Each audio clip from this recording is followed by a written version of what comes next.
अस्सलाम अलैकुम वरहमतुल्लाहि व बरकातहू नाजरीन, मैं हूं साहिल और आप देख रहे हैं साहिल कादरी 1M।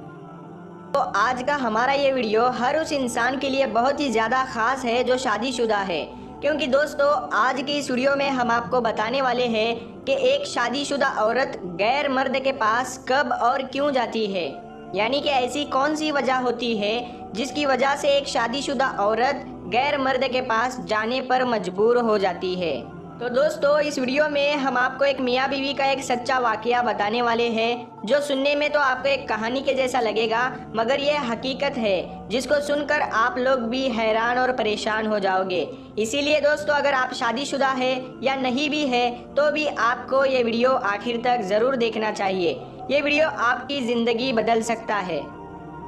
आप बस इस वीडियो को एक लाइक करें। तो आइए शुरू करते हैं आज की वीडियो। प्यारे दोस्तों, कभी कभी हम इस बात से अनजान हो जाते हैं कि हमारी की हुई छोटी छोटी गलतियां किस तरह से हमारे बसे बसाए घर को तबाह बर्बाद कर देती है।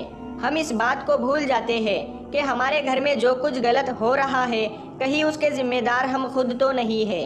दोस्तों आज हम आपको हमारे एक दोस्त का वाकया, सच्चा वाकया बताने वाले हैं, जिसको सुनकर आप लोग हैरान हो जाओगे। हमारा एक दोस्त है जिसका नाम है परवेज। उसने अपना एक सच्चा वाकया हमको बताया है, जिसको सुनने के बाद हमें लगा कि ये वाकया आप लोगों में भी शेयर करना चाहिए, ताकि जो कुछ हमारे दोस्त परवेज के साथ हुआ है वो कहीं आप लोगों के साथ ना हो जाए। दोस्तों परवेज ने हमको बताया कि एक रात हम मियाँ बीवी सो रहे थे कि अचानक आधी रात को मेरा फ़ोन वाइब्रेट करना शुरू किया। मेरे मोबाइल की स्क्रीन लाइट ऑन हो चुकी थी। ये सुनकर मेरी आंखें खुल गई और मैंने अपना मोबाइल उठाकर देखा तो दिखा कि शबनम का कॉल था। मैंने सोचा कि इस वक्त उसको क्या मुसीबत पड़ी होगी। मैं कुछ बड़बड़ाते हुए अपना फ़ोन उठाया और उसकी कॉल को काट दिया और फिर एक व्हाट्सएप पर मैसेज टाइप किया कि इस वक्त मैं आपसे बात नहीं कर सकता हूँ, मेरी बीवी मेरे पास में सो रही है। मैसेज सेंड करके मैं शबनम के जवाब का इंतजार करने लगा। थोड़ी देर बाद मेरे मोबाइल की लाइट फिर से ऑन हुई और मैं समझ चुका था कि शबनम का जवाब आ चुका है। मैंने फिर से अपना मोबाइल उठाया और देखा तो शबनम ने लिखा कि बहुत ज़रूरी बात है, थोड़ी देर के लिए आप अपने बेडरूम से बाहर आकर बात कीजिए। ये देखकर मैं जल्दी से अपने बिस्तर से उठा और आहिस्ता से बिना कोई आवाज़ किए अंधेरे में ही अपने हाथों को टंटोलने लगा और अपनी चप्पलों को ढूंढने लगा। मुझे जब चप्पल मिली फिर मैं धीरे धीरे से आगे बढ़ा और कमरे का दरवाज़ा खोला।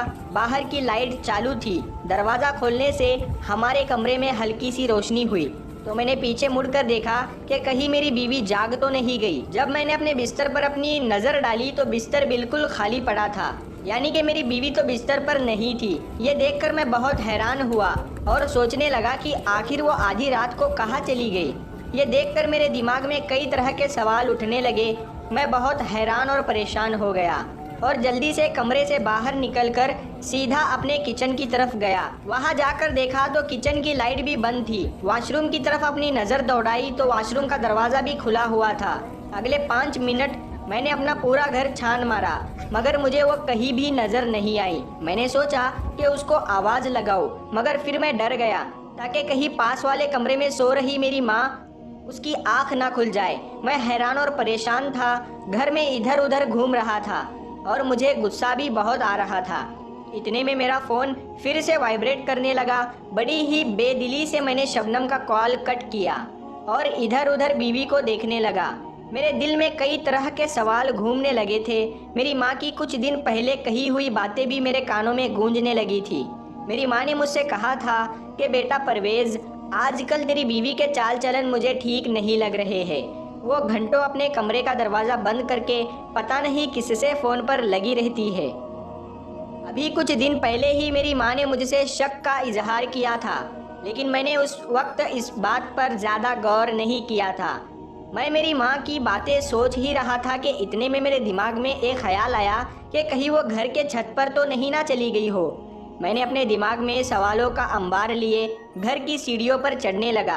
अभी वो मेरा पाँव आखिरी सीढ़ी पड़ने ही वाला था कि मेरी बीवी की बातें सुनकर मेरे पाँव वहीं पर रुक गए।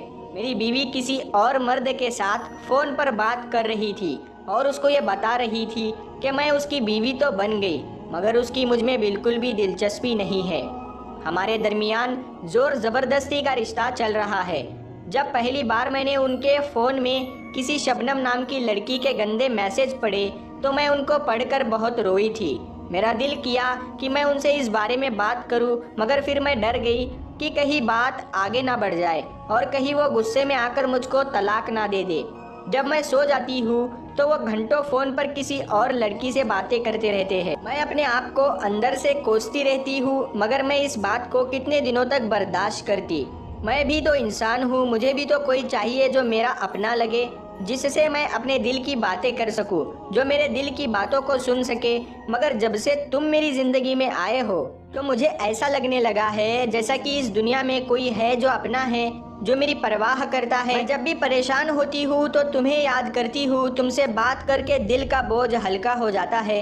वो अगर अपने दिल की बात किसी और से करते हैं तो मेरे दिल की बात सुनने के लिए तुम मेरे पास हो। दोस्तों, परवेज ने बताया कि अभी उनकी बातें चल ही रही थी मगर मेरी बर्दाश्त कम पड़ गई। ये सुनकर मैं गुस्से में लाल हो गया और ये सोचकर आगे बढ़ने ही वाला था कि आज तो उसको उसके किए हुए धोखे की सजा मिलकर ही रहेगी। इतने में मेरा फ़ोन फिर से वाइब्रेट करने लगा। ये देखकर मेरे सारे जज्बात एकदम ठंडे पड़ गए। एकदम से जैसे सब कुछ रुक गया हो, मुझे ऐसा महसूस होने लगा जैसे कि किसी ने मेरी ज़बान जकड़ ली हो। उसके बाद मेरे पाँव आगे नहीं बढ़ पाए और एक शिकस्त खाए हुए इंसान की तरह मैं वापस सीढ़ियों से उतरने लगा। उनकी बातें अभी भी मेरे कानों में पड़ रही थी और मेरे कलेजे को छलनी कर रही थी। मैंने अपना फ़ोन स्विच ऑफ किया और चुपचाप आकर अपने बिस्तर पर लेट गया। आज तो मुझे आराम पहुंचाने वाला मेरा बिस्तर भी मुझे कांटों की तरह चुभ रहा था, मगर इस तरह का कसूरवार मैं खुद था। मैं कैसे किसी और को इस बात की सजा देता?